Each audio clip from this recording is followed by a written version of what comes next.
Hi அஸ்லாம் வலைக்கம், welcome to babies gallery. எல்லாரும் எப்படி இருக்கீங்க? அல்ஹம்துலில்லாஹ் இங்கே எல்லாரும் நல்லா இருக்கும். நோம்புலாம் எப்படி போயிட்டு இருக்கு? அல்ஹம்துலில்லாஹ் இங்கே எல்லாருக்கும் நல்லவங்க போயிட்டு இருக்கு. எல்லாருக்குமே ரம்லான் கரீம். நோம்புனாலே ஒரு பிஸியாக இருக்குங்க. என்ன செய்யலாம், இஃப்தாருக்கு என்ன செய்யலாம், சஹருக்கு என்ன செய்யலாம், பிள்ளைங்களுக்கு பிடிச்சா மாதிரி நம்ம செஞ்சு கொடுக்கணும். அந்த ஒரு மாதமும் நமக்கு எவ்வளோ ஒரு பரபரப்பாக அல்லாஹ் தாலாட்ட நம்ம தொழுதுகிட்டு துவா செஞ்சுக்கிட்டு பிள்ளைங்களுக்கு தேவையானதை செஞ்சு கொடுத்துட்டு, அது என்னமோ தெரியல, அல்லாஹ் அந்த மாதம் மட்டும் நல்லா எல்லாருக்குமே அல்லாஹ் ஒரு ரஹமத்தை இறக்குறான். அது ஒரு ரொம்ப ஒரு சந்தோஷமாக இருக்குது. அந்த மாதம் எப்படி தான் போகுதுன்னு தெரியல. இன்றைக்கி பாருங்கள், பிற 18 நம்ம நெருங்கிட்டோம். அல்ஹம்துலில்லாஹ் நல்லதுமா நோன்பு போயிட்டு இருக்குது. இன்ஷா அல்லாஹ் இன்னும் ஒரு 10 நாளில் நம்ம நோன்புலேருந்து நம்ம விடைபெற போகிறோம். அல்லாஹ் தாலா அடுத்த வருஷமும் நமக்கு இந்த நோன்பை நோக்கிறதுக்குள்ள பாக்கியத்தை அல்லாஹ் எல்லாருக்குமே கொடுக்கணும். எல்லாருக்குமே நீண்ட ஹயாத்தை கொடுக்கணும். அவங்கவுங்க நாட்டங்களும் நிறைவேறணும். யார் யாருக்காகவும் நம்ம எல்லாம் துவா செய்கிறோமோ அவங்களோட கஷ்டங்கள் அவங்களுக்கு நல்ல சந்தோஷத்தையும் அல்லாவிடந்து நிறைய நன்மைகளும் அவங்களுக்கு நிறைய சேரணும். அல்லாட நம்ம துவா செய்வோம்.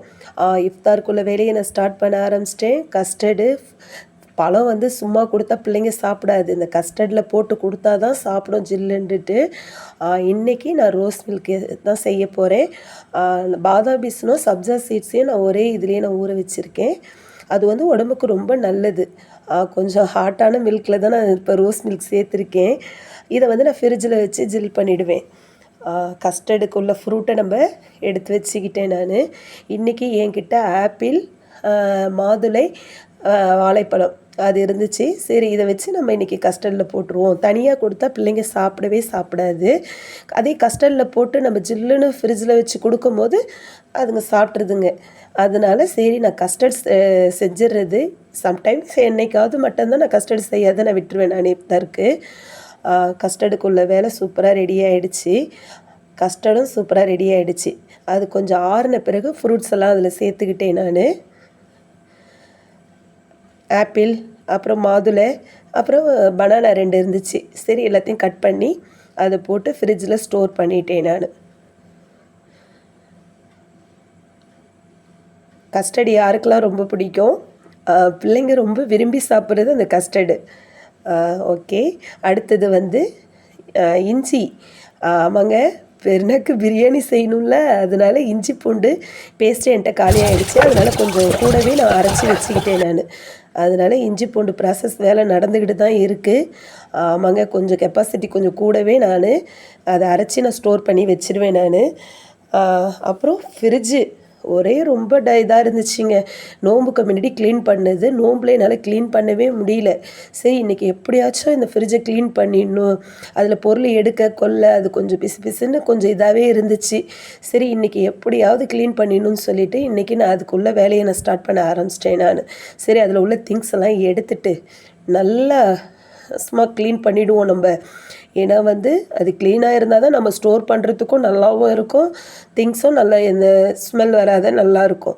அதனால் நம்ம நான்வெஜ் வைக்கிறோம், எடுக்கிறோம், அதோட பிளட் ஏதாவது லீக் ஆகிடும். அதனால் நல்லா க்ளீன் பண்ணிவிட்டு அதுக்கு பிறகு நம்ம ஸ்டோர் பண்ணலான்னு சொல்லிவிட்டு இன்றைக்கி அந்த வேலையில் நான் இறங்கிட்டேன். நான் சூப்பராக க்ளீனும் பண்ணியாச்சு. அதில் உள்ள திங்ஸை எல்லாத்தையும் நான் வெளியில் எடுத்து வச்சிட்டேன். நான் இப்போ தான் பார்க்க நல்லாயிருக்கு. பக்கத்தால் வாஷிங் மிஷினும் இருந்துச்சு. சரி, அதையும் நம்ம க்ளீன் பண்ணிவிடுவோம். இந்த நோம்பில் எதுவுமே நம்ம துடைக்கிற வேலைலாம் இல்லை. சரி, ஒன்லி ரெஸ்ட்டாக இருந்துச்சு. ஓதுறது, கொள்வது, தொழுகிறது, அப்புறம் இஃப்தாருக்குள்ளே வேலை பார்க்கறது இப்படியே போயிட்டு இருந்துச்சு. ஆமாங்க, இஞ்சி பூண்டு சூப்பராக உரிச்சாச்சு. அதை வாஷ் பண்ணி அதை மிக்சியில் அரைக்க வேண்டியதான். அல்ஹம்துலில்லாஹ் ஃப்ரிட்ஜு க்ளீன் பண்ணியாச்சு. நான் அதிகமாக ஸ்டோர் பண்ண மாட்டேன் ஃப்ரிட்ஜில். எது முக்கியமோ அதை மட்டும்தான் நான் ஃப்ரிட்ஜில் வைப்பேன். வெஜிடபிள்ஸ் நான் வைக்கவே மாட்டேன். நான் ஏன்னா வெஜிடபிள்ஸ் வச்சா எங்களுக்கு யாருக்குமே ஆகாது, அது சளி வைக்கும். அதனால் உடம்புக்கு ஒத்துக்காது. தேவையானதை மட்டும் ஸ்டோர் பண்ணிவிட்டேன். ஈவினிங் பாருங்கள் எவ்வளோ அழகாக ஸ்டோர் பண்ணியாச்சு. இன்றைக்கி கஞ்சி வந்துருச்சு, பள்ளிவாசல்லேருந்து கஞ்சி வந்துருச்சு. அதுக்கு நான் காலிஃப்ளவர் 65 தான் நான் செய்ய போகிறேன். காலிஃப்ளவரை கட் பண்ணி வச்சுருக்கேன். காலிஃப்ளவரை கட் பண்ணிவிட்டு அதை மஞ்சத்தூள் போட்டு கொதிக்க வச்சு அதை வடிகட்டி 65க்குள்ள மசாலா தான் கொடுத்துருக்கேன்.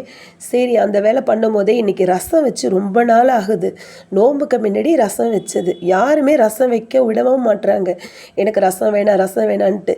ஒன்லி சிக்கனாகவே இருந்துகிட்டு சிக்கன் மட்டன் இதே மாதிரி இருந்துகிட்டு சரி இன்றைக்கி ரசம் அரைச்ச ரசம் வைப்போம் அப்படின்னு சொல்லி இந்த கொஞ்சம் காரசாரமான ஒரு ரசம் வச்சு சாப்பிட்லாம் அப்படின்னு சொல்லி மிளகு வச்சாச்சு, ஜீரகம் போட்டாச்சு. இன்றைக்கி நான் மிக்சியில் அரைச்ச ரசம் தான் வைக்கிறேன். தக்காளி பழம் ஒரு 3 பழம் போட்டுக்கிட்டேன். புளி கொஞ்சம் கம்மியாக போட்டால் போதும்.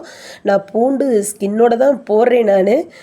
வேணாங்கிறவங்க நீங்கள் ஸ்கின்னை ரிமூவ் பண்ணிக்கோங்க. எனக்கு ரசம்டாலே அது பூண்டை வந்து தோலோடு செய்யணும்னா எனக்கு வழக்கம். அதை நல்லா கிரைண்ட் பண்ணிக்கோங்க.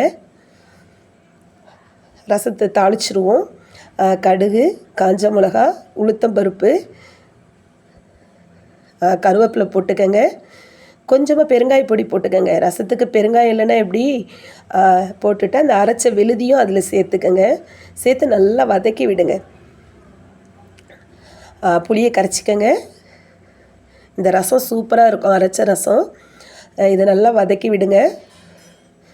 ரொம்ப நாள் ஆகுதுங்க ரசம் வச்சு, ரொம்ப நாள் ஆகுது. சரி இன்றைக்கி எப்படியாவது ரசம் வச்சுருவோம், ரசம் வச்சு இறால் கிரேவி பண்ணிவிடுவோம் அப்படின்னு சொல்லிட்டு இன்றைக்கி நான் முடிவே பண்ணிட்டேன். இன்றைக்கி ரசம் சூப்பராக ரெடி ஆகிடுச்சு. புளி கரைச்சி ஊற்றி அந்த மிக்ஸி ஜாரில் உள்ளதையும் கரைச்சி அதில் ஊற்றிடுங்க. ரசம் வந்து ரொம்ப கொதிக்கக்கூடாதுன்னு சொல்லுவாங்க.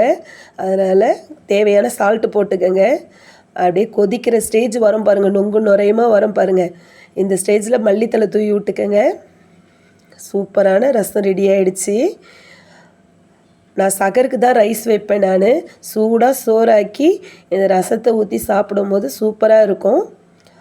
நல்லா அந்த கொதிக்கிற ஸ்டேஜில் என்ன செய்யுங்க, மல்லித்தலை தூவி விடுங்க. மணக்க இன்றைக்கி ரசம் சூப்பராக ரெடி ஆகிடுச்சு. அல்ஹம்துலில்லாஹ். இதுக்கு வந்து ஒரு சைடிஷ் வந்து நம்ம இறால் கிரேவி தான் பண்ண போகிறோம். மல்லித்தலை ரசம், அதாவது அரைச்ச ரசம். நான் இடித்து வைக்கல, இன்றைக்கி நான் அரைச்சி தான் வச்சேன் இந்த ரசம். இதை ஒரு பாத்திரத்தில் ஷிஃப்ட் பண்ணிக்கோங்க. ஆமாங்க, நோம்புனாலே ஜாமான் அதிகமாக சேர்ந்துடும் பாத்திரம். அதனால் ஒரே ஃப்ரை பேனை வச்சு நம்ம எந்த அளவுக்கு நமக்கு சமைக்க முடியுமோன்ட்டு அதுலேயே நான் வேலையை பார்க்க ஆரம்பிச்சிட்டேன். ரசத்தை வடிகட்டிட்டு இஃப்தாருக்கு காலிஃப்ளவர் 65 போட்டு எடுத்துக்கிட்டேன். அதே ஃப்ரை பேனில் எண்ணெய் ஊற்றி சூப்பராக வந்துருந்துச்சு 65. அல்ஹம்துலில்லாஹ். இஃப்தார் நல்லமாக நோன்பு திறந்தோம். அதுக்கு பிறகு இறால் கிரேவி செய்யணும்ல, கொஞ்சம் எண்ணெய் ஊற்றிக்கங்க. அதே ஃப்ரை பேன்லேயே தான் செய்கிறேன். ஆமாங்க, ஒரு ஃப்ரை பேன் இருந்தால் போதும், எல்லா ஐட்டமும் செஞ்சிடலாம். வெங்காயம், தக்காளி, பச்சை மிளகாய் எல்லாத்தையும் போட்டு நல்லா வதக்கி விடுங்க. இறால் கிரேவி சூப்பராக இருக்கும். ரசத்துக்கும் இறால் கிரேவிக்கும் நல்லாயிருக்கும். சரி, ரசம் பிடிக்காதவங்க தயிர் போட்டுக்கோங்கன்னு சொல்லிட்டேன், வேறு எதுவும் செய்யலை. கொஞ்சமாக சால்ட்டு போட்டுக்கோங்க, அது நல்லா வதங்குறதுக்கு. 1 டீஸ்பூன் இஞ்சி பூண்டு பேஸ்ட்டு கொடுத்துக்கோங்க. நல்லா வதக்கி விடுங்க.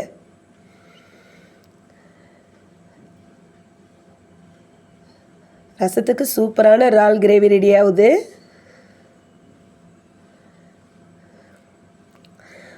இன்றைக்கி நான் பெரிய இறால் எடுக்கலை, சின்ன இறால் தான் எடுத்திருக்கேன். இது சூப்பராகவும் இருக்கும். சின்ன இறால் வந்து டேஸ்ட் நல்லாயிருக்கும். கருவேப்பிலை போட்டுக்கோங்க. இறால் கிரேவிக்கு கருவேப்பிலை போட்டுக்கிட்டு கொஞ்சமாக மஞ்சள் பொடி போட்டுக்கோங்க. காரப்பொடி ஸ்பைசஸ்க்கு தகுந்த மாதிரி போட்டுக்கோங்க, தேவையான அளவுக்கு. நான் ஒரே 1 டீஸ்பூன் தான் போட்டிருக்கேன். போட்டு நல்லா வதக்கி விடுங்க. கிரேவி சூப்பராக இருக்கும். சூடாக தகச்சு தொழுவும் போது எந்திரிச்சு நான் சோறு ரைஸ் வச்சுருவேன். நான் சுட சுட ரசத்துக்கும் கிரேவிக்கும் சூப்பராக இருக்கும். அல்ஹம்துலில்லாஹ். இறாலை போட்டுக்கோங்க. சின்ன இறால் தான், இது உரிக்கிறது கொஞ்சம் கஷ்டமாகவே இருந்துச்சு. எனக்கு ஈவினிங் டைம் வந்துச்சு இந்த இறால். நோம்பு டைமுங்கிறதுனால எங்கள் ஊரில் ஈவினிங் டைம் எடுத்துகிட்டு வந்தாங்க. இறால், மீன் எல்லாம் எடுத்துகிட்டு வருவாங்க, கூடையில் எடுத்துகிட்டு வருவாங்க. அவங்கள்ட்ட ஃப்ரெஷ்ஷாகவும் வந்துச்சு இந்த இறால். அவங்கள உரிச்சு கேட்டேன். அவங்க ஒவ்வொருத்தவங்களுக்காக உரிச்சு கொடுத்தா சரி வராதுமா அப்படின்னு சொல்லிவிட்டு அவங்க இறாலை மட்டும் கொடுத்துட்டு கிளம்பிட்டாங்க. ஆனால் கொஞ்சம் சின்ன இறால் உரிக்கிறது கொஞ்சம் கஷ்டமாக தான் இருந்துச்சு. ஆனால் அல்ஹம்துலில்லாஹ் நல்லமா உரிச்சாச்சு. என்னுடைய சேனல் பிடிச்சிருந்துச்சுன்னா லைக் பண்ணுங்கள், ஷேர் பண்ணுங்கள், சப்ஸ்கிரைப் பண்ணுங்கள். அப்படியே பக்கத்தில் உள்ள பெல்லை தட்டி விட்டு போங்க. அப்போ தான் நான் போடுற வீடியோ நோட்டிஃபிகேஷனில் வரும். ஓகே, பாய்.